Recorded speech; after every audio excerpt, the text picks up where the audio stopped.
Nós ainda estamos na página 3 do esboço. Se for nesse ritmo, não vamos conseguir chegar ao fim dele. Mas ontem eu não esperava gastar tanto tempo no cenário, mas eu creio que foi importante a gente entender. Antes de passar para o item número 3 aqui, sobre as características do ministério de Elias, eu queria ler um versículo em 1 Reis 22, só para fazer uma conexão com o que nós estávamos falando ontem, sobre o cenário, sobre as duas marcas importantes do reino dividido, que falei ontem. As duas marcas, não sei se ficou claro para todo mundo, mas as duas marcas importantes no reino dividido, nesse reino humano, dentro do povo de Deus. A primeira marca foi Jeroboão e a segunda marca foi Jezabel e Acabe. E só para vocês verem, porque muitas vezes fala que os reis andaram nos caminhos, os reis de Israel andaram nos caminhos de Jeroboão. Mas no finalzinho de 1 Reis 22, 51, fala sobre o filho de Acabe. Acasias, filho de Acabe, começou a reinar em Samaria. No ano 17 de Josafá, rei de Judá, reinou 2 anos em Israel. Ele fez o que era mal perante o Senhor. Então, essa é a avaliação que sempre faz a respeito dos reis, tanto das 10 tribos de Israel, como os reis de Judá, sempre tem uma avaliação. Os reis de Judá eram comparados com Davi, e os reis das 10 tribos, os reis de Israel, a maioria era comparado com Jeroboão. A maioria dizia assim, todos eles andaram, todos os reis de Israel andaram nos caminhos de Jeroboão. Mas para mostrar que agora com Acabe, depois de Acabe e Jezabel, tem mais uma marca que vai identificar a extensão da maldade, a extensão da vida desses reis que seguiram, que tem 2 marcas, 2 padrões, e como nós vimos ontem, Acabe foi 1 grau além daquilo que Jeroboão tinha feito. Então o filho dele fez o que era mal perante o Senhor, porque andou no caminho de seu pai, como também no caminho de sua mãe. Olha só, não era suficiente falar Acabe, tinha que falar Acabe e Jezabel, porque ela que foi realmente a mente mais forte por trás de tudo. Então, ele andou no caminho de seu pai, como também no caminho de sua mãe, e no caminho de Jeroboão, filho de Nebate, que fez Israel pecar. Cultuou Baal, o adorou, provocando a ira, o Senhor Deus de Israel, conforme tudo quanto seu pai havia feito. E outros, isso aparece mais vezes, aparece também nos filhos, só um parênteses, eu até, no estudo que estou fazendo, estou chamando essa época de Era de Acabe. Acabe e Jezabel marcaram uma era, um período de tempo, porque Josafá, um rei temente a Deus, um rei maravilhoso, tomou também uma decisão muito errada de fazer uma aliança com Acabe e de levar seu filho a casar-se com a filha de Acabe, e que ela depois tem uma atuação não só com o marido dela, mas depois que ele morre, ela continua influenciando por mais algum tempo. Então, esse pecado terrível que afetou muito as 10 tribos, acabou afetando também Judá. Então, depois vai falar sobre o filho de Josafá, que ele andou também nos caminhos de Acabe e Jezabel. Então, isso foi uma coisa que entrou e contaminou seriamente o povo de Deus. E tem muitas coisas, acho que para a gente entender sobre Jezabel, o espírito de Jezabel, mas também só para resumir o que nós falamos ontem, Jezabel tem, ela pode nós podemos aprender algo com a vida dela no sentido pessoal. Isso é uma coisa que acontece, como eu falei ontem, assim, isso tem a ver com os papéis no lar, porque ela era uma pessoa controladora, manipuladora e que influenciou e direcionou o marido dela no sentido errado. E Clésio falou ontem sobre a família, falou que a mulher tem um poder tremendo para construir o lar ou para destruir o lar. Então, nós vemos algo que foi terrível que Jezabel fez, e muitas pessoas, né, Francis Frangipane, Rick Joyner, tem várias pessoas que têm falado bastante sobre o espírito de Jezabel, como nós vimos no Apocalipse. Isso é algo que afeta muito o espírito de imoralidade, mas também assim, essa atuação no lar, a inversão de papéis e a forma como ela controlava e manipulava as coisas, né? E aquela história lá do capítulo anterior aqui, de 21, na história de Nabote, foi culpa de Acabe, ele que começou cobiçando, né, aquela vinha, mas Jezabel foi a força por trás, foi ela que armou todas as coisas. Então, isso tem a ver com o papel específico dentro do lar, e que, como o Apocalipse fala, vocês estão tolerando o espírito de Jezabel. Então, isso atua dentro da igreja, dentro das famílias da igreja.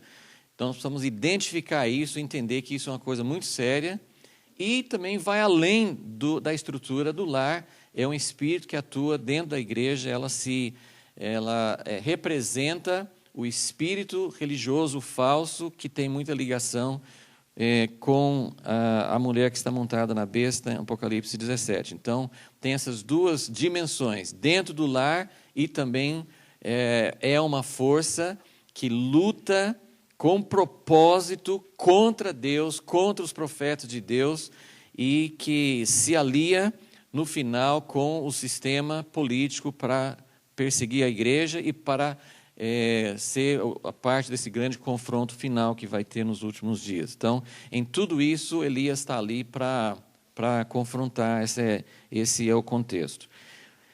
Então, agora, o item número 3, nós queremos falar um pouquinho sobre as características do ministério de Elias. Nossa pergunta principal é por que Elias foi escolhido para ser a figura dos precursores dos últimos tempos, tendo em vista que teriam vários argumentos para até ser contra isso. O fato de ser pouca coisa que nós temos a respeito dele, também o fato de que ele, na vida dele, não foi precursor, né? Ele não foi um precursor de algum outro ministério, de algum outro acontecimento. Então, isso levanta a questão porque Elias foi escolhido como a figura dos precursores. Então, tem várias coisas que poderiam ser faladas a respeito de Elias, mas nós vamos falar sobre esses itens que estão aqui.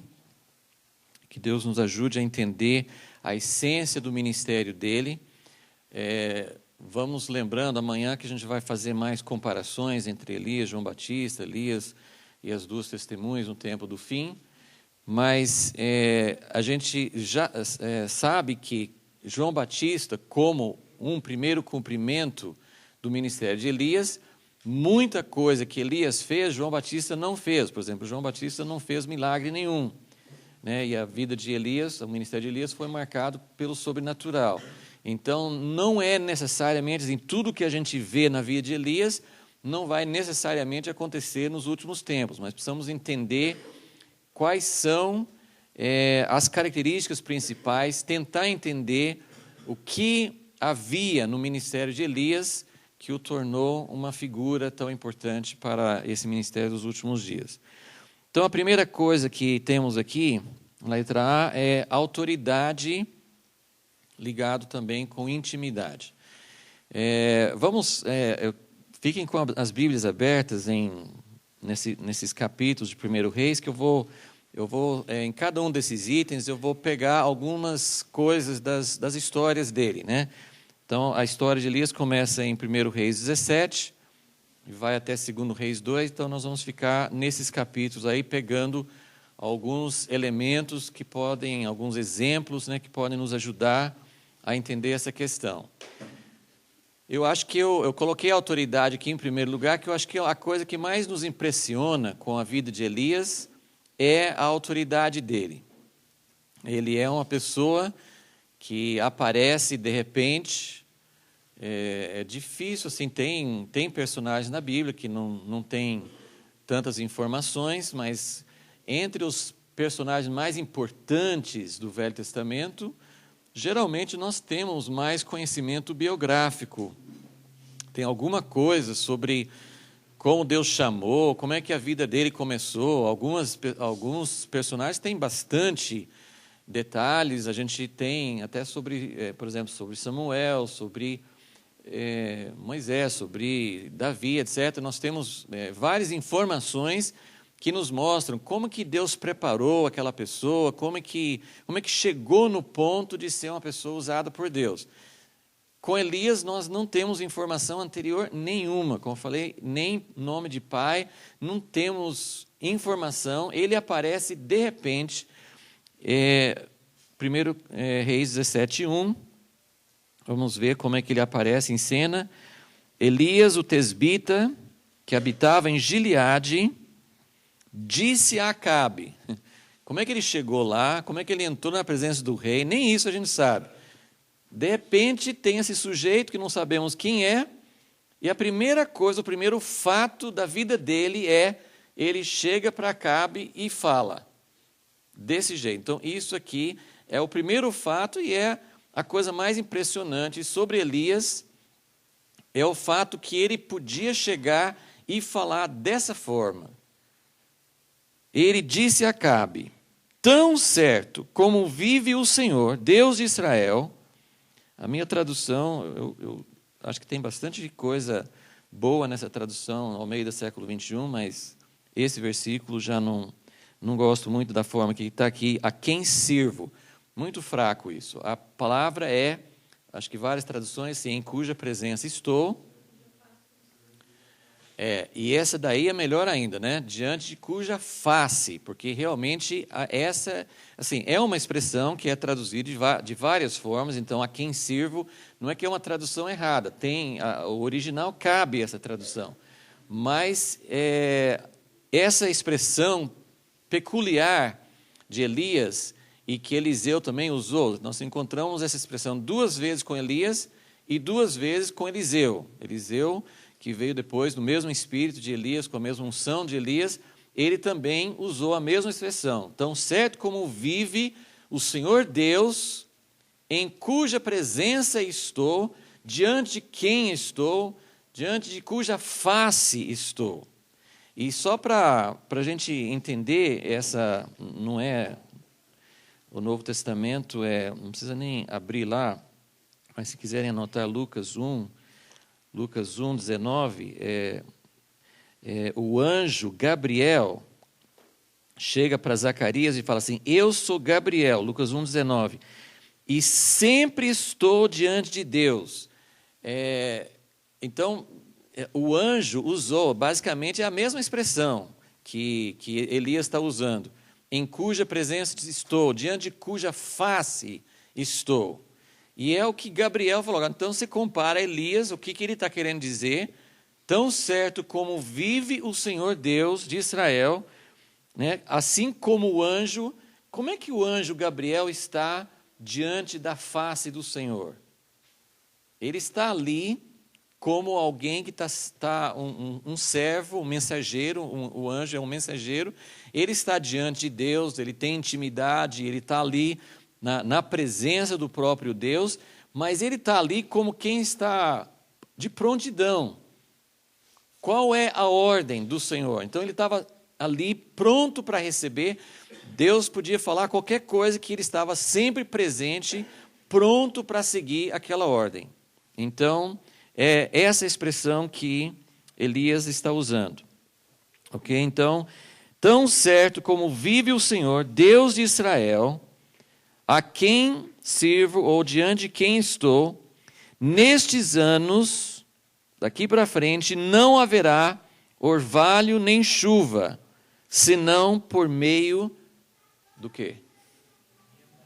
Então, essa é a minha palavra. Aqui, então, nós temos, nós vamos voltar a essa questão, ele tá na presença do Senhor, mas, embora ele use essa expressão, é claro que essa é a expressão que é a base de tudo, mas, assim, deixando isso de lado por um pouco, o que impressiona com Elias é que ele chega, ele fala, tão certo como vive o Senhor, Acabe não é nem, vamos dizer, um adorador de Jeová, mas ele está dizendo, tão certo como Jeová vive, não vai haver chuva, senão segundo a minha palavra. Então, o que impressiona com Elias é a autoridade dele. Ele pode falar algo que, na boca de quase qualquer pessoa, seria uma tremenda presunção. Ele pode falar, não vai haver chuva, senão segundo a minha palavra. Ele tinha que ter duas certezas aqui. Uma, que não ia ter chuva, ele tinha que ter uma certeza que Deus estava falando que não vai ter chuva. Ele tinha que ter outra certeza, que quando Deus resolvesse mandar chuva, que ia falar com ele primeiro. Né? Porque uma, ele estava falando, não vai ter chuva. Mas segundo, ele estava dizendo, só vai ter chuva quando eu falar. E quem disse que Deus poderia falar comigo, não vai ter chuva, mas eu tenho certeza que Deus vai falar comigo que a seca vai acabar, que vai chover de novo. Então ele tinha certeza absoluta das duas coisas. Ele tinha essa autoridade para chegar e falar a palavra de Deus. Né? E como nesses livretos que eu mencionei, Profetas e Profecias, tem um deles que fala especificamente sobre Elias, ele fala lá que Elias representa a personificação da palavra profética. Aparece aqui, inclusive, nos próximos versículos, versículo 2, fala assim, depois a palavra do Senhor veio a Elias dizendo. Então, nós temos essa expressão que aparece com muita gente na Bíblia, muitos profetas, é uma expressão muito frequente, veio a palavra do Senhor, veio a palavra do Senhor. Isso é uma coisa fantástica. Eu não tenho a palavra, mas a palavra vem para mim. Mas Elias estava tão intimamente ligado com Deus, ele tinha tanta identificação com a palavra de Deus, que ele podia falar, não vai chover, eu estou dizendo que não vai chover, ele usa o nome de Deus, tão certo, com Deus vive, mas nós não temos antes disso algo falando assim, então Deus falou com Elias, não tem, claro que houve alguma coisa, mas a ideia da palavra é, ele tinha a palavra de Deus com ele de tal forma que ele podia chegar para Acabe e dizer, eu estou dizendo. Então, nós temos ao mesmo tempo, nós temos em primeiro lugar, um aspecto de muita autoridade e ou tem que ser genuína ou é o máximo da presunção. Assim, para alguém falar assim, bom, então como Elias fez, acho que Deus está me chamando para ser Elias também, então para você começar a agir dessa forma, tem que ter muita certeza, porque senão é lógico que isso vai ser uma coisa de muita presunção e Deus não tem obrigação nenhuma de cumprir as coisas que eu falo. Não é verdade? Ele não tem obrigação. Posso até usar o nome dele, e isso tem acontecido demais, muito frequente. Deus tem voltado a agir nos dons espirituais, Deus tem revelado sonhos, tem muitos dons, muitas maneiras de Deus falar, mas hoje nós vivemos uma situação em que está muito difícil de saber. Quando alguém fala, Deus me falou, ou Deus está dizendo, a gente fica meio assim, será que falou mesmo? A gente não tem essa confiança, tem uma abundância de palavras, mas não tem a certeza que Deus falou. Então, só para colocar mais duas situações meio semelhantes na vida de Elias, em quais outras ocasiões ele agiu dessa forma também. No início do capítulo 18, ele recebe a palavra de Deus dizendo, eu vou pulando aqui, eu espero que você tenha uma noção, até tinha um pessoal no primeiro dia relendo a história de Elias, seria importante, eu podia ter dado recomendação, né, que todo mundo lesse de novo a história de Elias, porque eu não vou pegando muito, assim, eu vou pegando, pensando, né, momentos, né, fora de contexto, mas espero que você tenha uma ideia da sequência da história e a gente vai também voltar a falar um pouco sobre isso. Mas no capítulo 18, depois de 3 anos e meio de seca, ele recebe a palavra de Deus no primeiro versículo do capítulo 18. O que está escrito aqui, existe a possibilidade que, por algum motivo, não está registrado aqui tudo que Deus falou. A gente não sabe. O que eu sei que está escrito aqui, que a única coisa que Elias recebeu de Deus foi: está na hora, pode sair do esconderijo, que ele ficou escondido, né, durante todo esse tempo. Acabe ficou doido com a palavra e com o cumprimento dela e quis achar Elias de todo jeito. Não sei se ele queria matar ou se ele queria pegar ele pelo pescoço e falar assim: manda chuva, já que você falou que só vai ter chuva quando você falar, então fala logo. Eu não sei o que ele ia fazer se ele achasse Elias, mas ele quis achar Elias. Elias estava escondido, mas aí chega um momento que Deus falou assim: pode sair do esconderijo e volte fala com Acabe. Mas não está escrito aqui que Deus deu ordem para Elias o que ele ia fazer. Então, o resto do capítulo e esse grande confronto com os profetas de Baal, não sei até que ponto que ele recebeu, pelo menos não está escrito aqui.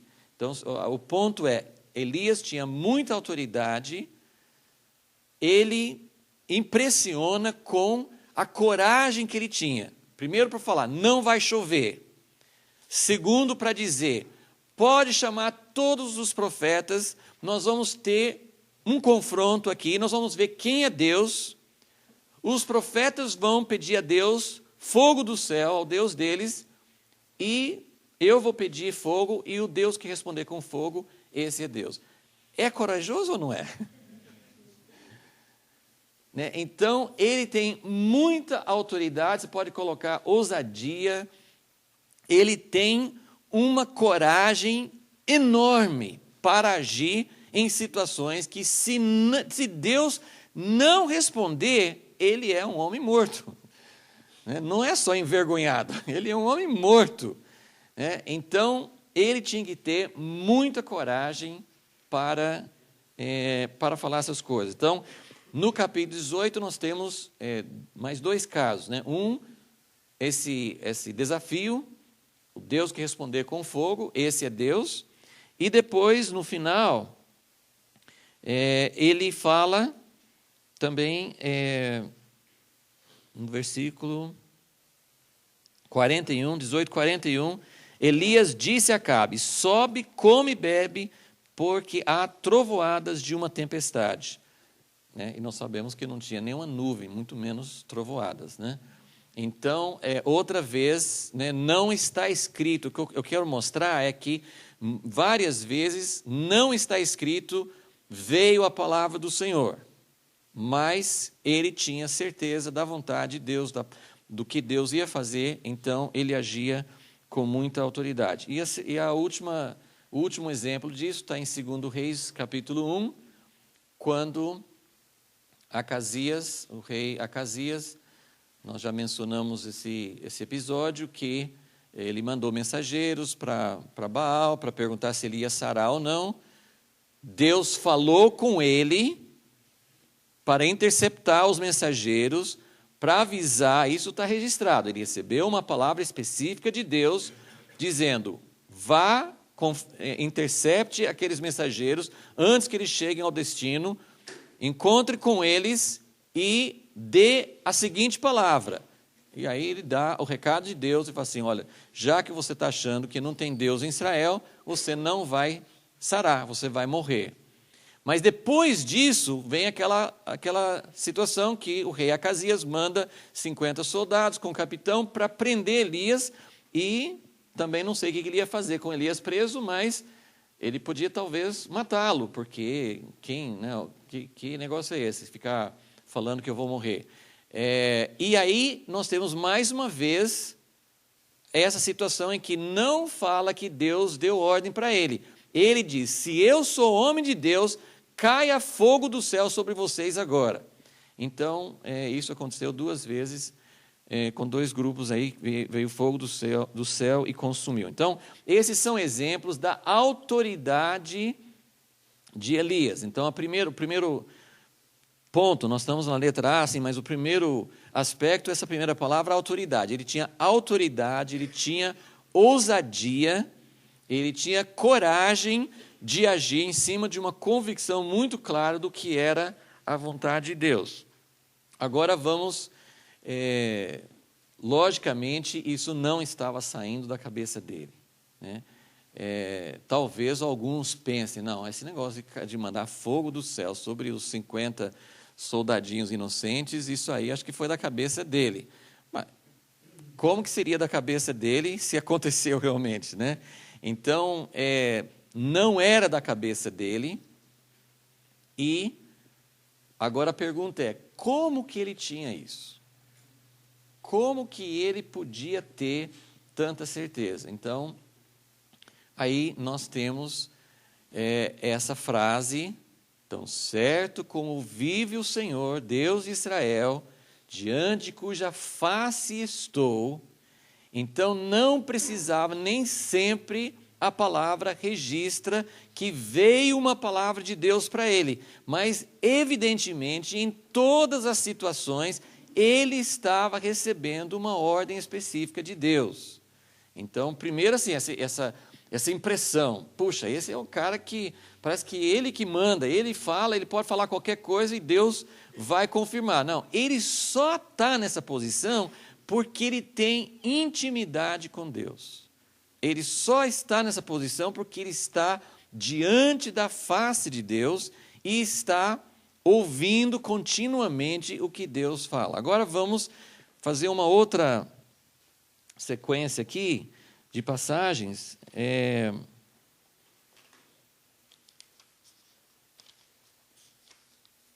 Rapidinho, assim, só para ver. Vamos ver todas as vezes que falar que a palavra de Deus veio a ele, ok? Então, isso dá o outro lado. Ele não está falando da cabeça dele. Então, bem rápido, quiser só anotar, só vou pegar essa frase, a palavra de Deus veio a ele. 17:2. Depois a palavra do Senhor veio a Elias dizendo: retira-te daqui. 17:2. 17:8. Então veio-lhe a palavra do Senhor dizendo: levanta-te, vai. Ele é um homem acostumado a ouvir e obedecer. Ele ouve e obedece rápido. Ele tem intimidade. Deus fala com ele. Ele recebe uma palavra e ele age em cima daquilo. 18:1. Depois de muito tempo, passados 3 anos, a palavra do Senhor veio a Elias dizendo. 19:9. Lá no Monte Sinai, quando ele está fugindo de Jezabel, 19:9, ali ele entrou numa caverna onde passou a noite. Então veio-lhe a palavra do Senhor. Deus não tinha nem aparecido, não tinha acontecido vento, terremoto, nada, mas veio a palavra do Senhor a ele. Versículo 13. Ao ouvi-la, a voz mansa e suave, Elias cobriu o rosto com a capa, saindo, ficou à entrada da caverna. E veio uma voz que dizia: Elias, que fazes aqui? 21:17. Depois que Acabe e Jezabel executam aquele plano terrível e matam Nabote, então a palavra do Senhor veio a Elias o tesbita dizendo: levanta-te. Percebe que coisa? É uma vida contínua de Deus falar alguma coisa e ele fazer. 2 Reis 1:3.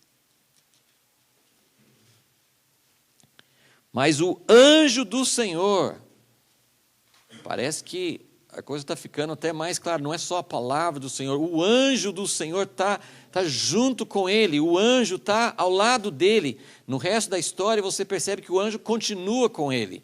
Então o anjo do Senhor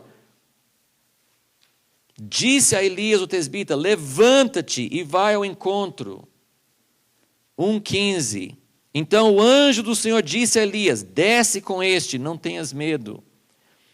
E depois no capítulo 2, que é ele caminhando, ele vai fazer uma jornada, ele passa em várias cidades, não fala a palavra do Senhor veio, mas ele diz, 2:2, Elias disse a Eliseu: aguarda aqui, porque o Senhor está me enviando a Betel. Tem muitas coisas que ficam para a gente tentar ler nas entrelinhas.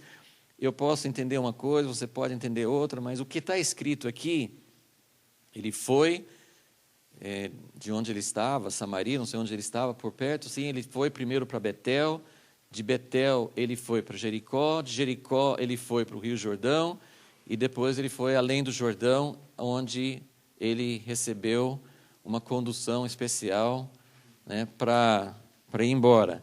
Mas em cada lugar ele fala assim: o Senhor está me mandando para Betel.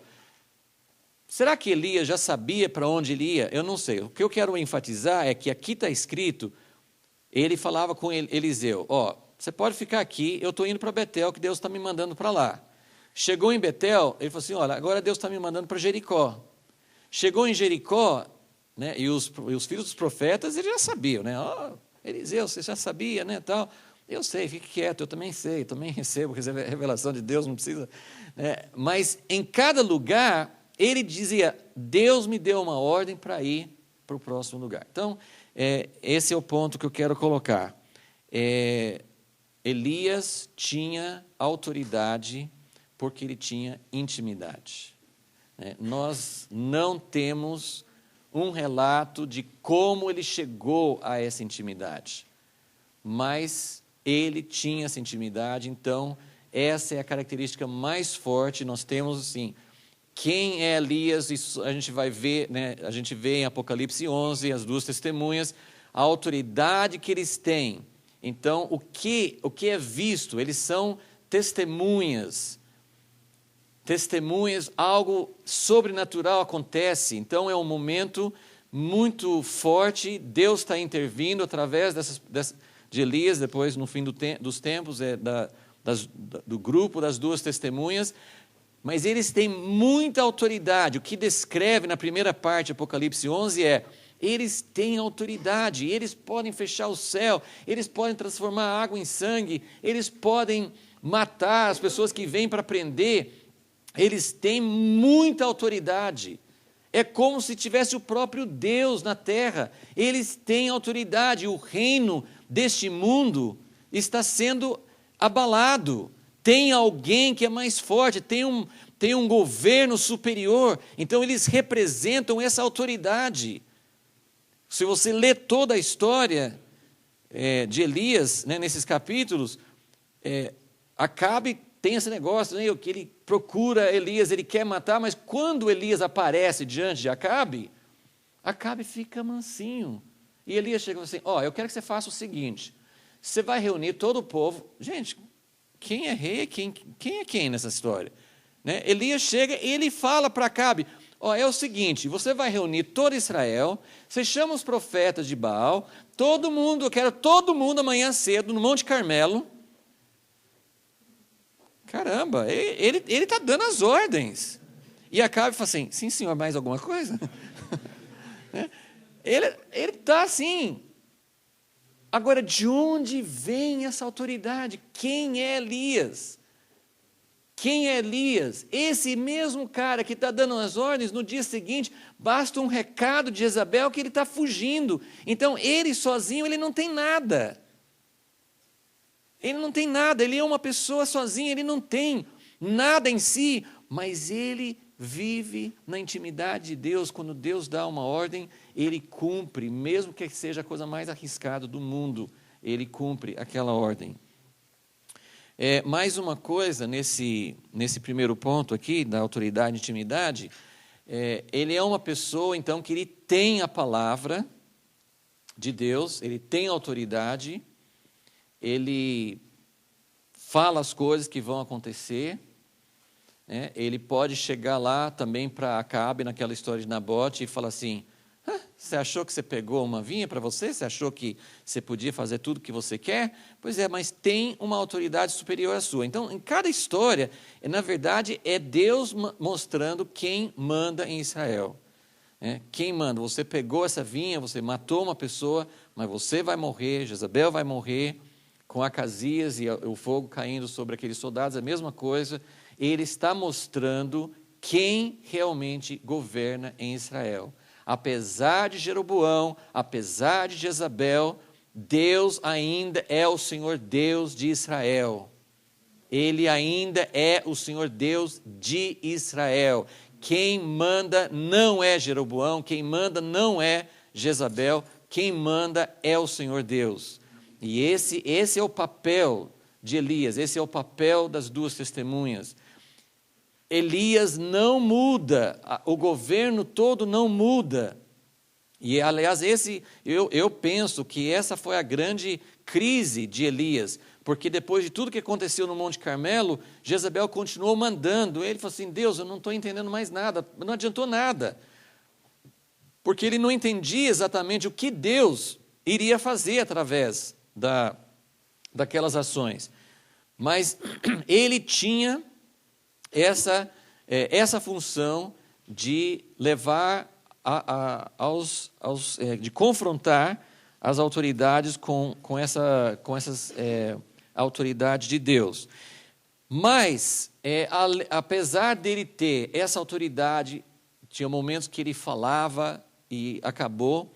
Você também tem, na história de Elias, várias orações. Então, agora também quero passar rapidinho com vocês pelas orações de Elias. Então, volto no capítulo 17. Isso tudo faz parte da intimidade.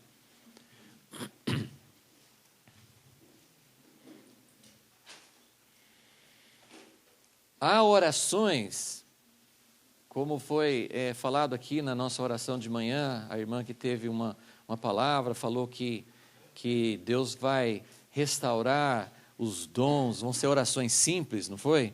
Orações simples, pessoas vão orar, vão impor as mãos, orações simples. Assim, uma das coisas que a gente tem na Bíblia, a gente tem orações longas, tem orações insistentes, tem Daniel orando por 3 semanas em seguida, até conseguir uma resposta. Então, tem orações que demoram, tem orações que são longas, e tem orações super curtas. Né? Naquele livro, Procura os Sacerdotes, que nós temos aí, fala sobre várias formas de oração, quais são as maneiras que o sacerdote tem de ministrar a Deus com sacrifícios espirituais, com vários tipos de oração. Então tem adoração, tem intercessão, tem súplica. Aí depois ele chega em petição e fala assim, tem petições que são super curtas. Por exemplo, Miriam, a irmã de Moisés, murmurou, né, Deus mandou lepra sobre ela. Aí chega a hora assim, bom, já deu para ter a lição. Moisés fala assim, Deus, né, puxa, para tirar a lepra dela deve gastar um tempão, né? Já pensou curar uma pessoa de lepra? Ele fala assim, Deus, cura minha irmã, por favor. Amém. E ela foi curada. Tem curas no Novo Testamento que nem tem oração. Né? Quando Elias, uma das orações, não pegando exatamente na sequência, mas a oração do fogo, né? Depois eu vou falar, o último ponto aqui é sobre o fogo, né? Mas já me antecipando um pouquinho, a grande história de Elias é no capítulo 18.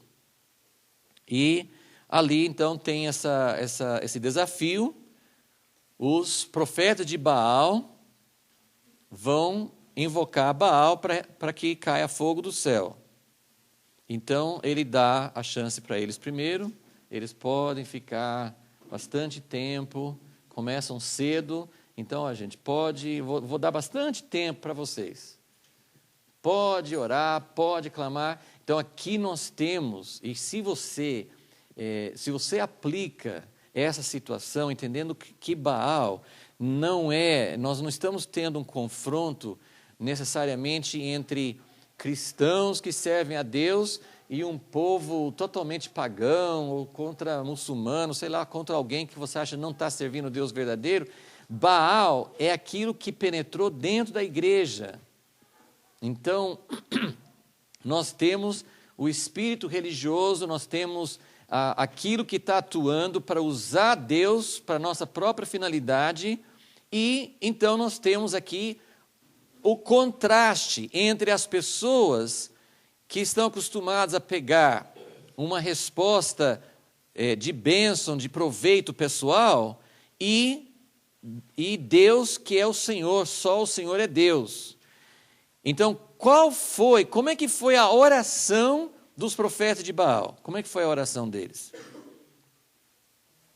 Foi uma oração silenciosa? Eles fizeram assim vamos fechar os olhos e vamos... Não, eles fizeram uma agitação, eles fizeram barulho, eles fizeram sacrifício, eles clamaram, eles gritaram, eles pularam, eles fizeram tudo para ver se chamava a atenção de Deus, tanto que Elias falou assim, não, acho que você tem que fazer mais alto, porque o Deus de vocês, eu acho que está dormindo, acho que foi no banheiro, acho que ele está assim, ele está ausente, né? Literalmente, está lá assim, ele está fazendo alguma coisa que não pode atender você agora, vocês têm que fazer mais. Tem que fazer mais. E a oração de Elias é mais ou menos como a oração de Jesus para ressuscitar Lázaro. É uma coisa simples. E, na verdade, Jesus, naquela oração para ressuscitar Lázaro, ele fala assim, eu sei que eu posso falar, levanta-te, mas eu vou falar com o Senhor por causa das pessoas que estão me ouvindo. Para que vocês saibam, para que eles saibam que é o Senhor que está atendendo, não sou eu. E a oração de Elias é mais ou menos desse jeito. Ele faz uma oração simples. Ele faz uma oração curta. Ele não faz nenhum alarde, ele não pula, ele não grita. Ele não faz barulho, não precisa disso. Ele faz uma oração. Agora, a questão com a palavra, eu volto a dizer, por que Elias podia orar desse jeito? Porque ele já tinha intimidade, ele já tinha passado horas com Deus. Então nós não estamos falando que não existe oração perseverante, que não existe oração com choro, que não existe oração que você busca a Deus por horas e por dias a fio.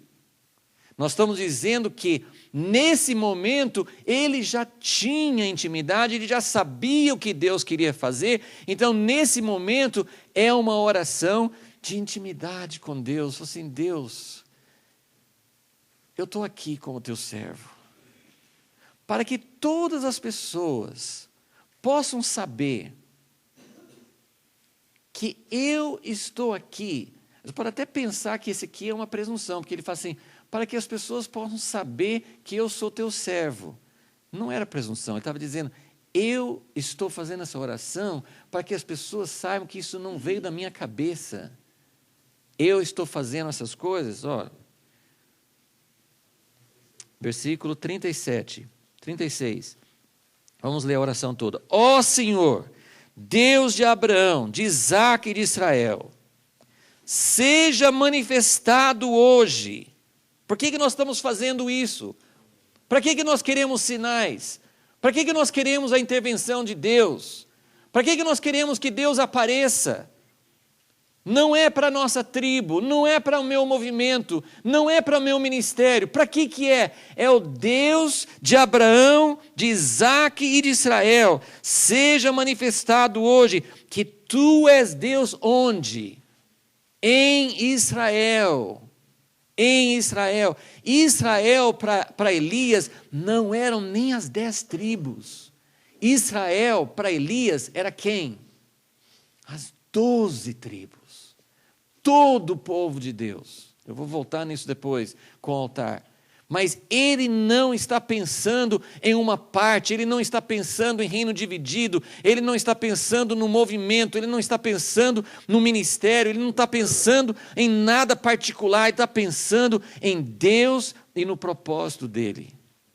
Então, ó Deus, seja manifestado hoje que tu és Deus em Israel, e que eu sou apenas um escravo. Isso aqui, a igreja conseguiu transformar muitas palavras, que eram palavras originalmente muito, assim, de posição muito baixa, nós conseguimos fazer com que sejam palavras de status, né?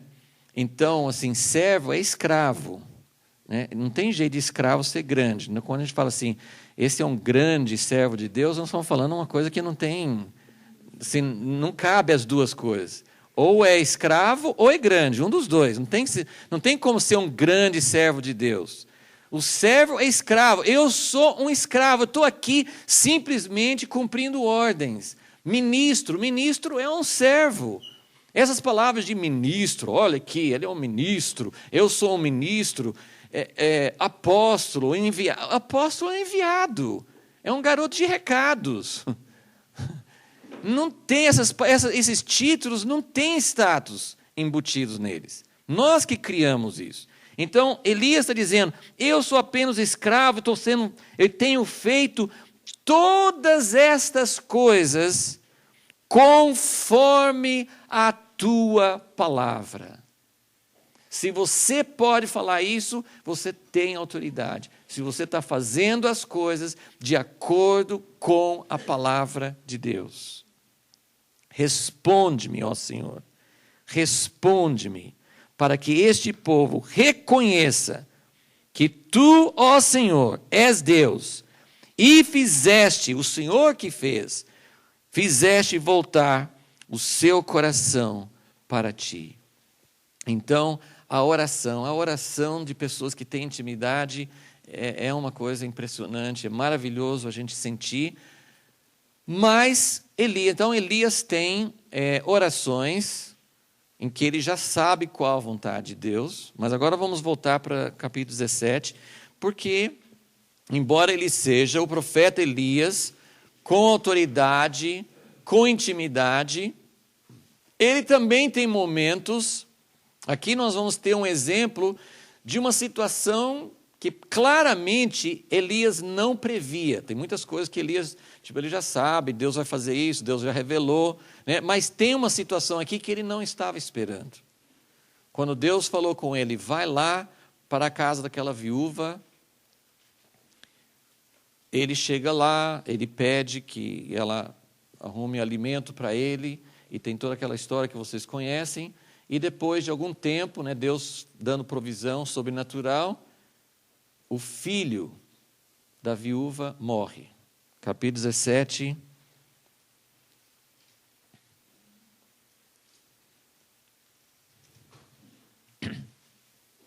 Versículo 17.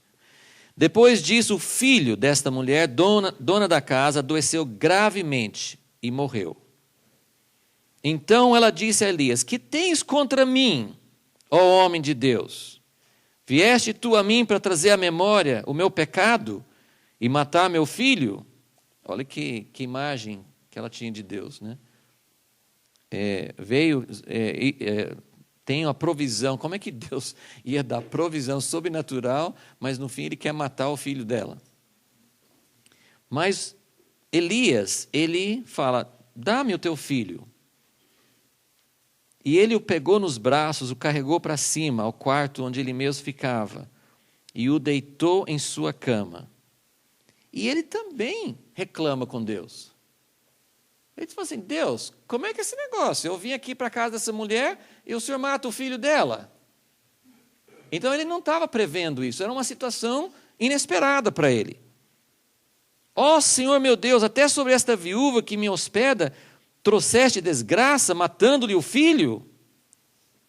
Então ele se deitou sobre o menino 3 vezes. Então aqui nós temos um exemplo em que não foi uma oração de um minuto para resolver. Ele deitou sobre o menino uma vez, ele deitou segunda vez, ele deitou terceira vez. Então aqui tem uma oração insistente, tem uma oração perseverante, ele está buscando a Deus até que Deus responda. E aí fala, ele clama ao Senhor, ó Senhor meu Deus, faz este menino reviver. É uma oração simples, mas é uma oração que ele precisa insistir várias vezes até conseguir a resposta. E versículo 22, o Senhor ouviu a voz de Elias e o menino voltou a respirar e reviveu. Primeiro caso que nós temos na Bíblia de uma ressurreição. Então, Elias é a primeira pessoa que ressuscita, né? Através dele, Deus ressuscita uma pessoa na Bíblia. Qual foi a outra ocasião que Elias teve que orar bastante? Da chuva, né? Então, sim, são várias situações. Você vê, cada situação é diferente. Mas, né, do menino que morreu, ele não sabia que ia acontecer. E ele buscou a Deus, Deus respondeu. No caso da chuva, depois que o fogo caiu, depois que Deus se manifestou ali no Monte Carmelo, aí ele fala com Acabe: olha, pode correr, que senão a chuva vai te pegar antes de você chegar em casa. Mas não tinha sinal. Então, esse aqui foi um caso em que ele falou que ia acontecer, mas depois ele orou. E agora vamos lembrar de uma outra coisa que não está registrado aqui, sobre a oração de Elias. Nós temos pelo menos duas informações no Novo Testamento que nós não temos no Velho. Um é o período exato do tempo de seca. Não fala no Velho Testamento, não fala nesses relatos, que foi 3 anos e meio. No capítulo 18 fala no 3º ano, mas não fala que o período todo foi 3 anos e meio. Mas no Novo Testamento, 2 vezes, fala que foi 3 anos e meio. Então, essa é uma informação que nós temos sobre Elias no Novo Testamento, que não tem no Velho.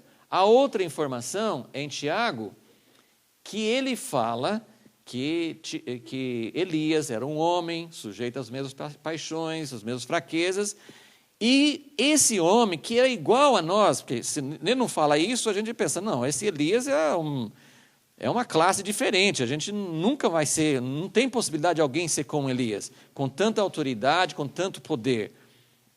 Mas Tiago fala, isso é porque os judeus tinham Elias em uma posição muito elevada, né? Eles esperavam Elias voltar, então eles tinham um conceito muito grande a respeito de Elias, e Tiago falou assim, gente, Elias era um homem com as mesmas fraquezas nossas. E ele não justifica isso, mas sabemos que é por causa da crise dele e tudo, a situação que a gente percebe que ele viveu. Mas aí Tiago faz essa afirmação, que ele orou, esse homem, sujeito às mesmas fraquezas, um homem com as mesmas limitações, não tem mais nada em Elias, além do que tem em qualquer um de nós, mas esse homem orou para que não chovesse. Essa informação a gente não tinha. Nós só tínhamos a informação que ele chegou na frente de Acabe e falou, não vai chover. Mas Tiago fala, ele orou e não choveu. E ele orou de novo e voltou a chover. E a oração dele, no final do capítulo 18, é uma oração insistente, né? A posição dele, ele fica com a cabeça entre os joelhos, ele está buscando a Deus, ele não está assim, ele falou com Acabe com confiança, mas agora que tem um momento dele orar e buscar a Deus com insistência, até que ele vê assim, uma nuvem do tamanho de uma mão, e ele sabe que a resposta já vem. Então, são alguns exemplos que nós temos de Elias na oração. Então, a intimidade de Elias com Deus é uma intimidade de oração, é uma intimidade de ouvir a palavra de Deus, de receber a palavra de Deus e de, então, poder falar a palavra de Deus também com toda a autoridade. Gente, eu vou pedir vocês para fazer uma coisa. Tem bastante gente sentindo sono. Eu sei que é uma coisa assim, não só física, pode ser espiritual também. Eu vou pedir para vocês ficarem em pé agora. Vamos orar, vamos pedir a Deus para nos ajudar. Eu estou sentindo bastante dificuldade, porque assim, acho que o ambiente está um pouco carregado e isso vai nos impedir de receber aquilo que Deus quer. E eu gostaria que cada pessoa entendesse, nós estamos numa batalha, eu não estou aqui com todas as respostas para trazer para vocês, nós dependemos do Espírito Santo de Deus para atuar, e cada pessoa aqui faz parte disso, cada pessoa, quando nós oramos juntos de manhã, nós fazemos parte aqui de formar um ambiente, de buscar com intensidade a presença de Deus. Então vamos orar juntos, vamos pedir que Deus realmente nos ajude, né? Tinha um pastor que não tem criança aqui, né? Ele falava assim: Deus, vamos orar, tirar o sono dos adultos e colocar nas crianças, mas não tem criança aqui, então não sei, tem que mandar embora mesmo, né? Senhor, nós queremos, ó Deus, queremos nos colocar na Tua presença, queremos pedir, Senhor, a Tua atuação no nosso meio nesta manhã. Nós não vamos, ó Deus, chegar aonde o Senhor quer, se não for pela Tua presença, Senhor. Ó Deus, em nome de Jesus, cobre-nos, Senhor, neste lugar e neste momento, Senhor. Ó Deus, tira toda oposição, Senhor. Tira tudo que está nos impedindo, Senhor. Abre o nosso coração. Ó Deus, vivifica-nos, Senhor, na Tua presença. Em nome de Jesus te pedimos. Em nome de Jesus, Senhor. Amém. Amém. Estica os braços. Quiser pular, quiser dançar um pouquinho, depois senta.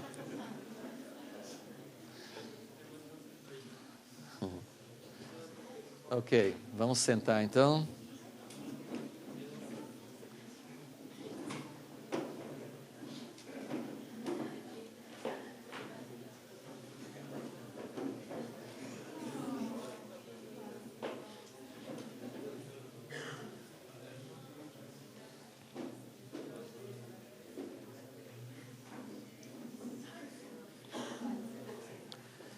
Ok, seguindo então, na letra B, a segunda característica do ministério de Elias. A missão dele foi uma missão de confronto. Uma missão de confronto. Esse item tem a ver com expor o espírito religioso, expor o sistema errado, expor a mistura. Então, ele é um profeta, ele tem um ministério para bater de frente. Ele não vai falar mais ou menos, ele não vai rodear. Ele fala diretamente na raiz da questão. Nesse sentido, João Batista é bem semelhante, que também veio para confrontar. Ele não fala em termos amenos, ele não vai fazendo com que seja mais palatável, ele não faz com que seja mais fácil de assimilar, ele chega e fala diretamente. E nós temos 3 confrontos, né, que nós podemos registrar aqui. O confronto com Acabe e os profetas de Baal, no capítulo 18. Então ele chega lá e fala com o próprio povo: até quando vocês vão ficar vacilando entre 2 pensamentos? Então ele mostra claramente que o povo está dividido, e isso é uma questão que nós esperamos que seja algo de Deus, porque se for algo humano não vai funcionar. Mas nós sentimos profundamente que a igreja hoje precisa desse confronto, precisa ter um confronto claro, precisa ter uma limpeza, precisa ter algo que vai mostrar o que é de Baal e o que é de Deus, porque está tão entrelaçado, está tão junto, que a gente não consegue separar, a gente não consegue discernir o que é do homem, o que é... A gente sabe que tem muita coisa errada, mas se você for começar a pensar na sua igreja, na liderança da sua igreja, nas pessoas da sua igreja e de tantas outras, você não vai conseguir, nós não conseguimos separar. Então precisa da palavra de Deus, precisa de algo muito claro. Essa é a nossa oração. Deus, levanta uma palavra clara para que o Senhor faça o confronto, não é a gente, nós não temos capacidade de fazer esse confronto, nós não temos essa capacidade de mostrar o que está certo, o que está errado. Durante os séculos, muita gente já quis fazer isso, muita gente já criou mais divisão na igreja, tirou gente de um lugar e a mistura continua, Então, a gente precisa entender que isso tem que ser algo sobrenatural, tem que ser algo de Deus para realmente ter efeito. Então, ele confrontou Acabe e os profetas de Baal e todo o povo. Na verdade, era um confronto geral. O povo de Israel, o rei de Israel e os profetas de Baal. Tudo junto, ele confrontou lá no Monte Carmelo. E o confronto era: decidam se é Deus ou se é Baal. E o que o povo fala? Claro que é Deus. O que o povo falou naquela hora? Alguém sabe o que o povo falou? Ficou calado, ninguém falou nada. Por quê? Porque eles não tinham uma decisão. Não tinham uma decisão. O que fez a decisão do povo? O fogo. O fogo. Tinha que ter fogo. E tinha que ser um fogo genuíno. Já estou falando do último ponto aqui, mas assim, porque são coisas interligadas. Elias é o profeta do fogo. E ele traz a presença de Deus. Deus é fogo. Deus não tem fogo. Deus é fogo. Deus é fogo consumidor. Deus é fogo de amor, mas ele é fogo de juízo. O fogo precisa aparecer. Como o Roberto falou há muitos anos, a chave geral está desligada, porque se Deus ligar, vai queimar todo mundo. Mas tem uma hora que vai ligar de novo. O profeta Elias tem essa função de ligar a chave novamente e de ter um fogo genuíno.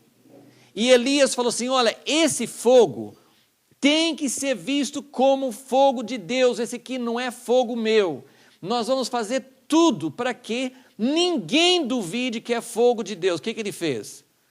Jogou água, encharcou o sacrifício, o altar, fez um rego em volta e colocou muita água para que ninguém pudesse pensar: isso foi um truque. Eu li até que tinha esse negócio nas religiões pagãs. Eles faziam um túnel embaixo da terra e subia embaixo do altar. Eles faziam isso. Então, não sei exatamente de que forma, mas eles passavam o fogo embaixo.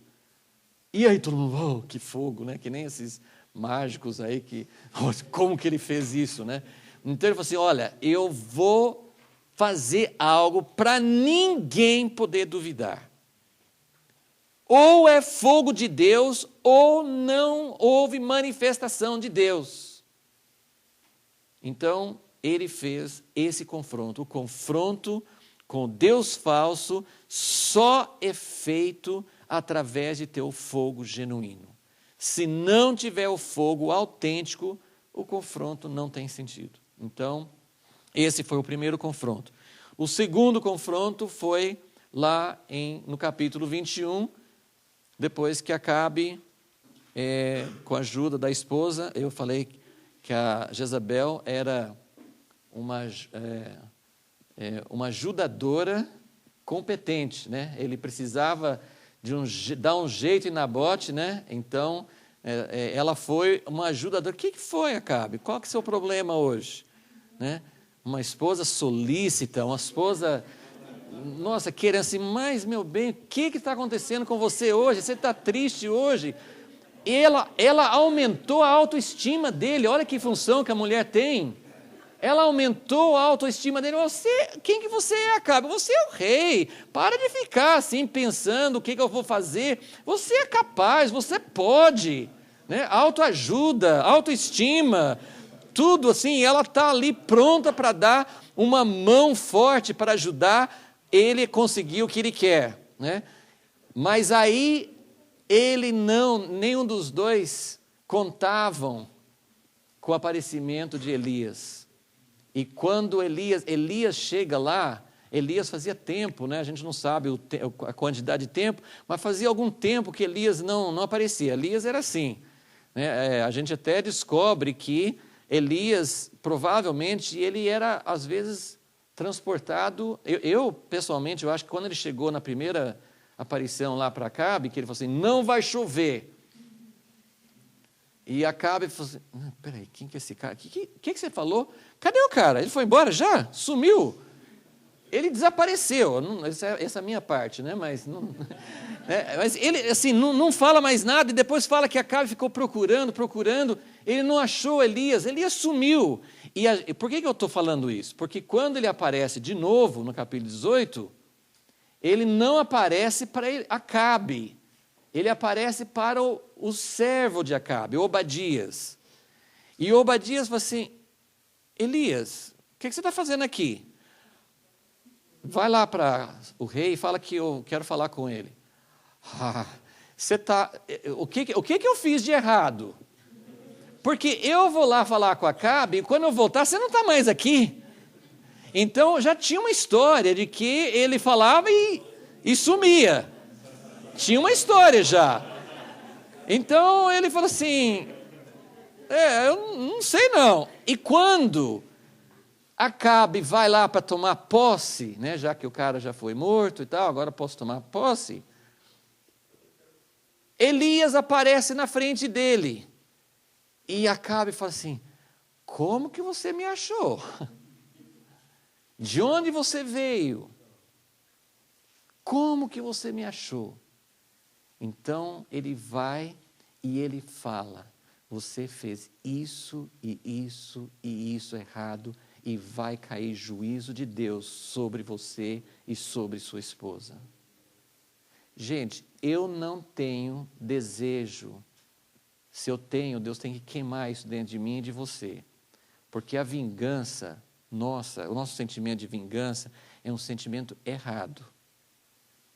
Quantos gostam de assistir filmes, né, dos mocinhos e dos bandidos, e você fica torcendo, tomara que pegue esses bandidos e define eles, não é isso que a gente sente? Deus não tem essa atitude.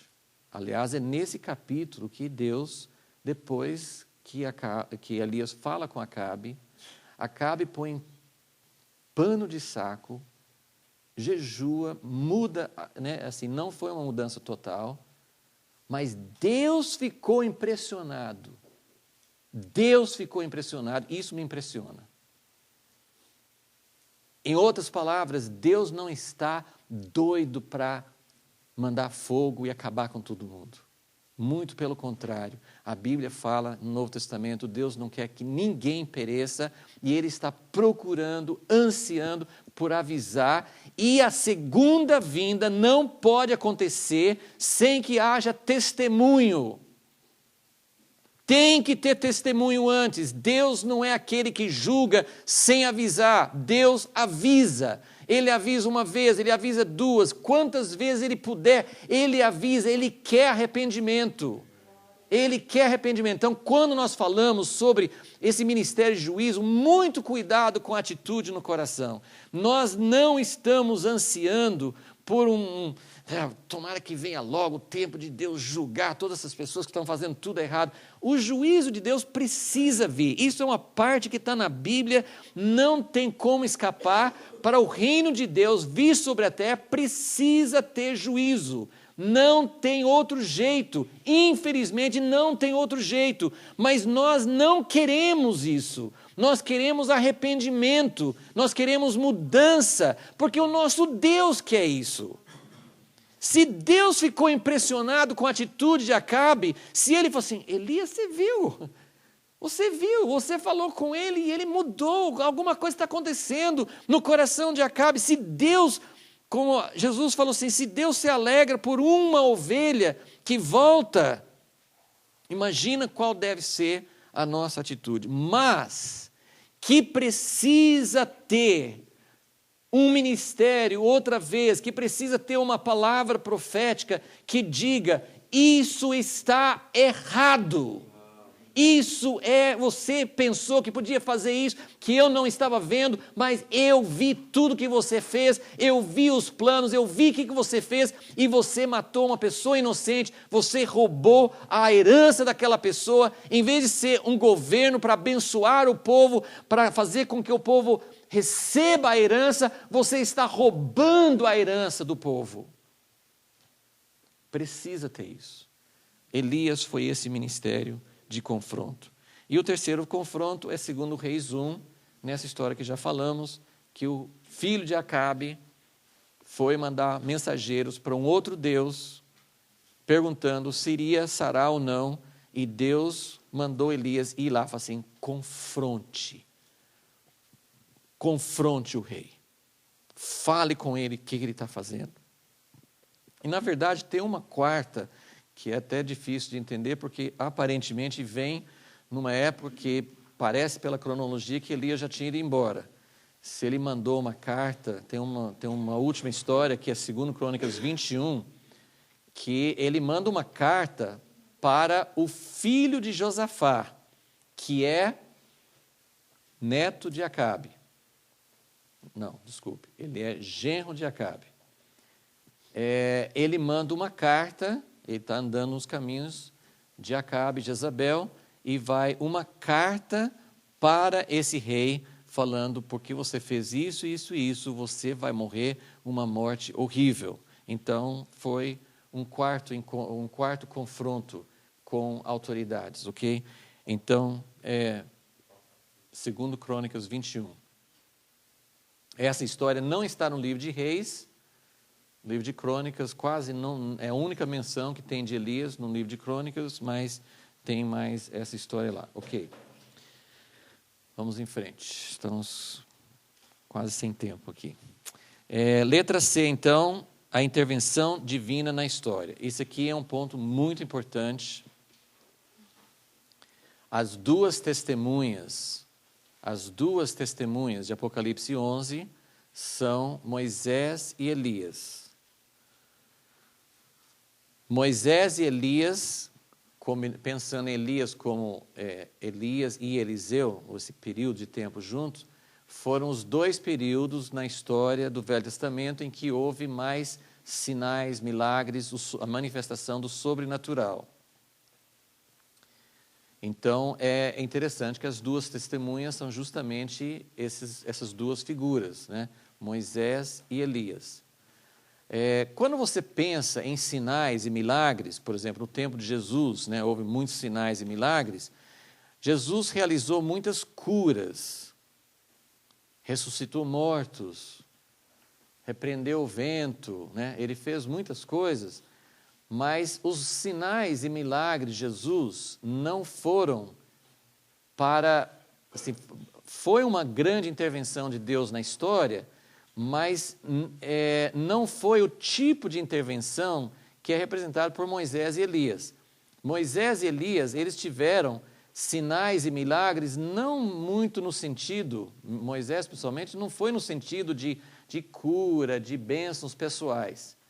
Os sinais de Moisés foram para que houvesse juízo sobre o reino do Egito e libertação para todo o povo de Israel, para que houvesse um êxodo, para que eles saíssem do Egito. E os sinais de Eliseu, sim, Eliseu curou a água, né? Ele teve vários sinais mais parecidos com Jesus, mas os milagres de Elias não foram desse tipo, só com esse caso que nós vimos agora, o filho da viúva, né, que foi ressuscitado. Mas os outros sinais sobrenaturais, eu não conferi, eu sei que as pessoas fazem uma relação que Elias, Deus fez 7 milagres através dele, fez 14 através de Eliseu, porque era uma porção dobrada, mas varia um pouquinho a forma como eles fazem a lista. Mas se vocês quiserem anotar essa minha lista dos 7 sinais, eu só queria que vocês vissem isso mais, para a gente analisar que tipo de sinal, que tipo de sobrenatural estava acontecendo na vida de Elias. Então, o primeiro sinal, ele fechou os céus, para não chover. Fechou os céus. Talvez alguns considerem um sinal o fato que ele recebeu alimentação sobrenatural através dos corvos, mas eu não incluí aqui. Porque não vejo que foi uma coisa que foi através dele. Nada foi ele que fez, mas não foi assim uma coisa que ele ordenou os corvos para trazer comida para ele. Então, eu não estou considerando esse. Então, o segundo milagre seria a provisão sobrenatural para a viúva, que o azeite dela e a farinha tiveram multiplicação contínua, nunca acabou durante o período que ele ficou com ela. Então, foi o segundo milagre. Terceiro, da ressurreição do filho dela.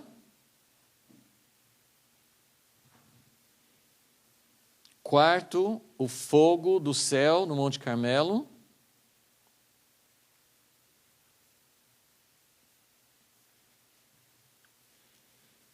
Quinto, a chuva que voltou a cair sobre a terra, que foi através da oração e da palavra dele. Sexto, fogo do céu sobre aqueles 2 bandos de soldados, no capítulo 1 de 2 Reis. Fogo do céu, número 6. E número 7, ele abriu o Jordão, bateu no Rio Jordão com o manto dele e abriu o Rio Jordão para ele passar logo antes dele ser levado embora. Então, esses são os 7 que eu estou colocando, mas essas relações podem ser, às vezes, meio arbitrárias em algum sentido, mas acho que são. É mais assim, por exemplo, o número 7, né? A gente quer chegar no número 7, né? Por favor, não ache mais um aí, porque aí vai estragar. Mas, então, o número não é importante. A questão principal aqui, eu queria que vocês vissem que tipo de sinal Deus operou através dele. Então, a ideia do sobrenatural na vida de Elias, e isso a gente vê em Apocalipse 11, quando fala das 2 testemunhas, é o sobrenatural para mostrar a intervenção de Deus no governo das coisas aqui na terra. Ele intervém, ele na maior parte da história, quase a totalidade da história humana, Deus não intervém dessa forma, é muito raro.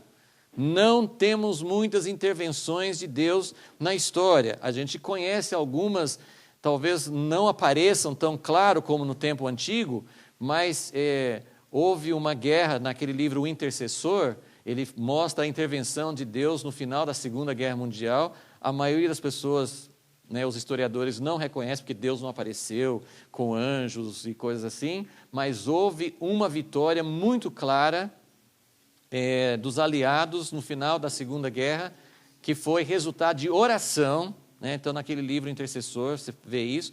E a gente poderia falar da intervenção de Deus na nação de Israel, recentemente, a Guerra dos 6 Dias e outras, assim, todas as guerras no início da história do Estado de Israel no século XX foram intervenções de Deus. Os próprios judeus, não sei se todos reconhecem, provavelmente não, mas foram intervenções de Deus. Mas não são tão visíveis, tão claras. Como que vai ser nos últimos dias, eu não sei. Mas a ideia, assim, quem é Elias, é isso que nós estamos procurando. Essas características do ministério de Elias são para nos mostrar que tipo de ministério, por que Elias foi escolhido como figura das 2 testemunhas no tempo final. Então, essas coisas são essenciais. A autoridade que ele tinha, a intimidade com Deus. Confronto, é um ministério de confronto. E agora essa intervenção de Deus na história, é isso que fala em Apocalipse 11. Eles vão poder falar com os chefes das nações, eles vão falar do juízo de Deus, eles podem fechar os céus, eles podem trazer juízo sobre quem está vindo para persegui-los. Eles têm o poder de Deus para intervir na história. Deu para entender? É diferente de falar, nós tivemos um século inteiro, século XX, com muitos sinais e milagres. É um sinal de Deus. Deus está voltando a agir na terra. Mas não foi esse tipo de sinal, não é esse tipo de sinal que vai marcar os últimos tempos, ok? Então, isso é um ponto muito importante. E o fogo, a gente já falou um pouquinho, eu só vou mais ou menos fechar essa questão do fogo e vou deixar a restauração para a gente falar melhor amanhã, porque é uma coisa que eu queria chamar bastante atenção. A Bíblia fala sobre Elias, que ele vai restaurar, Ele vem para restaurar. Jesus fala em Mateus 17, Elias virá e restaurará. Então, o ministério de restauração é muito importante entender que vai acontecer no último tempo, que isso é muito específico, até sobre a questão de que Elias ainda virá e a função dele é de restaurar todas as coisas. Então, isso é uma parte importante. Eu só queria terminar falando, provavelmente eu vou ter que falar um pouco sobre isso amanhã, mas eu só vou mencionar isso para a gente pegar nesse ponto amanhã. Elias, o último ponto aqui, fogo. Elias é o profeta do fogo, ok?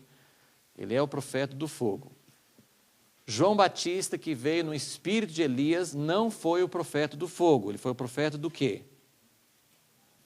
Da água, né? Ele veio batizando na água. Ele falou do fogo, mas ele não era o profeta do fogo. Então, Elias, esse é mais uma prova de que João Batista não foi um cumprimento total, porque o último Elias, né, Apocalipse 11, fala do fogo novamente. Então, esse fogo vai voltar a aparecer, já falei um pouco sobre isso, que o fogo é a presença de Deus. Eu só queria fazer essa menção, a gente volta a pegar nesse ponto amanhã, mas eu queria que vocês lembrassem da palavra profética que Haroldo trouxe no final da primeira aula. Falou assim, olha, o tempo de Pentecoste já passou, tempo do barulho, é tempo agora do fogo que arde em silêncio. Não estou dizendo que não pode ter barulho, mas eu só queria lembrar do fato de que, naquele dia do Monte Carmelo, qual foi um dos grandes contrastes entre os profetas de Baal e Elias? O fato de que os profetas de Baal tiveram que pular e se cortar e gritar e fazer um monte de coisa e mesmo assim não teve resposta. O problema é que hoje nós estamos fazendo isso e achamos que já é a resposta. Nós achamos que o barulho já é a resposta. Nós nos contentamos com esse clamor, com essas vozes, com essas coisas, achamos, porque Deus, em tempos passados, quando a sua presença se manifestava, houve barulho como resultado. O barulho não traz Deus.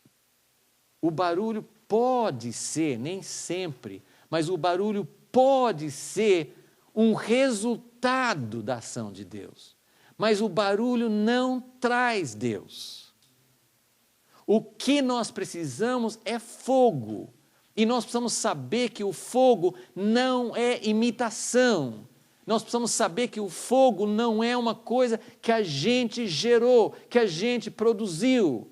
O fogo é uma coisa que vem de Deus e arde e queima tudo, queima sacrifício, queima pedras, queima pó, acaba com toda a água. Não existe nenhum fogo natural que possa fazer isso. Então tem que ter o fogo genuíno. Elias é o profeta do fogo. E só mais uma coisa, tem alguns que talvez queiram comentar, mas deixa eu só completar o pensamento. Na crise de Elias, depois de toda aquela coisa fantástica, a gente até pergunta, como é que uma pessoa pode ter crise depois do fogo cair, da chuva cair, tudo que Deus confirmou, o cara entra em crise. E caso vocês não saibam, um dos momentos mais vulneráveis, mais perigosos para qualquer pessoa ou movimento é logo após uma ação de Deus. Esse homem que eu citei ontem, do século passado, William Branham, ele ministrava com muito poder e muita unção. Quando terminava a ministração, eles tinham que carregá-lo para fora, ele não conseguia nem andar. Ele perdia todas as forças físicas e geralmente nesse momento, eu não tenho registro disso, eu não sei se isso acontecia com ele, mas eu sei que muitas pessoas são muito atacadas por Satanás logo depois de um momento de grande poder. E por isso nós não podemos ficar sozinhos. Então, o que eu quero falar é o seguinte, ele entrou em crise, foi lá no Monte Sinai, não vou falar sobre as outras partes, só quero que você saiba, ele foi lá no Monte Sinai. Ele foi no Monte Sinai, eu não sei se isso foi escolha dele, tem gente que fala assim, não era para ele ter feito isso, Tem gente que até fala assim, que quando ele chegou lá, Deus falou assim, Elias, o que você está fazendo aqui? E eu ouvi um comentário assim, Deus falou isso porque Deus falou assim, eu não mandei você vir para cá, mas eu não concordo muito com essa ideia, porque o anjo apareceu para ele, né, depois que ele tinha caminhado bastante, ele fez uma oração lá, ele fez uma outra oração naquela assim, Deus, pode me levar, chega, não deu certo, me leva embora. O cara ficou deprimido, ficou vulnerável, ficou arrasado. E o anjo de Deus veio 2 vezes e deu força para ele chegar no Monte Sinai. Eu não posso falar que Deus não queria que ele fosse no Monte Sinai. E eu, particularmente, eu vejo que ele pôde aparecer junto com Moisés no Monte da Transfiguração, porque ele foi lá, ele fez uma ligação com a experiência de Moisés lá no Monte Sinai. Só que ele foi, e essas coisas são muito profundas, eu não entendo tudo. Deus tem uma coisa com geografia, Deus tem uma coisa com você passar por coisas semelhantes a outros homens, você chega lá naquele mesmo ponto que Deus agiu com Moisés, eu quero estar junto. Só que foi diferente, a experiência de Elias no Monte Sinai foi muito diferente. Quando Moisés subiu no Monte Sinai, Deus estava no fogo, Deus estava naquele... A Bíblia fala que ele desceu e que aconteceram todos aqueles sinais. Mas quando Elias foi, esse é o ponto, porque o momento de Elias não é o momento de Moisés. E é isso que Deus está nos falando, nós não estamos mais no tempo de Pentecostes, nós não estamos mais, nós estamos no mesmo lugar, estamos diante de Deus, no Monte Sinai. Ele teve uma experiência semelhante, porque Moisés também passou por uma crise com o povo de Israel, era uma situação difícil, Deus falou que não ia mais, parece que Deus ficou em crise, né? Com Moisés, né? Deus falou assim, não vou mais com vocês, e Moisés insistindo, falou assim, Deus, eu quero te ver. Ele teve uma experiência muito maior do que a primeira vez Moisés teve depois da crise. É isso que eu estou querendo dizer, que a crise é importante na nossa vida. Crises familiares podem, só um parênteses, crises familiares podem destruir a família, mas podem reconstruir a família se nós soubermos como enfrentar. Crises ministeriais podem destruir uma pessoa, mas pode trazer uma nova vida, uma nova etapa, uma nova dimensão, se a gente souber como enfrentar. Elias passou por uma crise, foi encontrar com Deus, ele certamente estava pensando, eu vou ter uma experiência com Moisés. Passou o vento, Deus não estava no vento, passou o terremoto, Deus não estava no terremoto, passou o fogo. Fogo eu entendo, Elias é o profeta do fogo. Passou o fogo, mas Deus não estava naquele fogo. Ele estava naquela voz que você tem que prestar muita atenção para ouvir. Porque quando ele falou assim, é uma voz mansa e suave, é uma voz assim que, nossa, peraí, deixa eu ouvir, está difícil de ouvir. Não foi com barulho. Então, eu queria deixar essa ideia, esse pensamento de que o ministério de Elias é o ministério do fogo, mas é um ministério, Deus falou com Elias, ele recebeu uma nova comissão, ele não fez muita coisa depois disso, mas foi por causa daquele encontro que a missão de Elias teve continuidade, porque ele chamou Eliseu, ele fez o que Deus mandou, ele não desistiu, mas ele precisou desse encontro com Deus. E muitas pessoas têm falado a respeito do fogo de Deus, que é muito quieto. Eu tenho uma sensação, eu sei que eu não tenho muito discernimento, mas eu tenho uma sensação muitas vezes de que o nosso barulho afasta Deus. Não porque Deus não gosta de barulho, como eu falei assim, Deus, quando Ele vem, pode produzir muito barulho. Mas tem um momento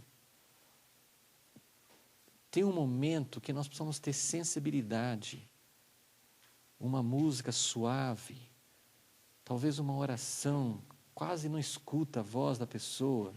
Não sei, tem situações em que Deus pode agir poderosamente através de algo que não tem barulho nenhum. Porque o que nós queremos não é o barulho, nós queremos a presença de Deus. E quando o fogo vem, quando o fogo queima, às vezes a gente tem que ficar muito quieto para deixar Deus operar, para não desviar, para não tirar o foco, enfim. Que Deus nos mostre, que Deus haja nos nossos corações. Eu não sei se alguém queria falar alguma coisa. Já respondeu? Tá. Senhor Deus, mostra-nos, Senhor. Mostra-nos como nós podemos cultivar a Tua presença. Como que o Senhor vai levantar um ministério como o de Elias, com toda essa intimidade contigo, Senhor. Ó Deus, com certeza, se o Senhor está próximo a voltar, se as coisas estão acontecendo, o Senhor prepara muito antes. Quando Jesus ia nascer, ao mesmo tempo, o Senhor já estava preparando João Batista. Tem que ter uma preparação muito antes, para que na hora certa, ele possa ser revelado e possa dar testemunho, para que o Senhor possa voltar, Senhor, com triunfo, com glória e se agradando de nós, Senhor. Ó Deus, ensina-nos, nós te pedimos. Em nome de Jesus. Amém.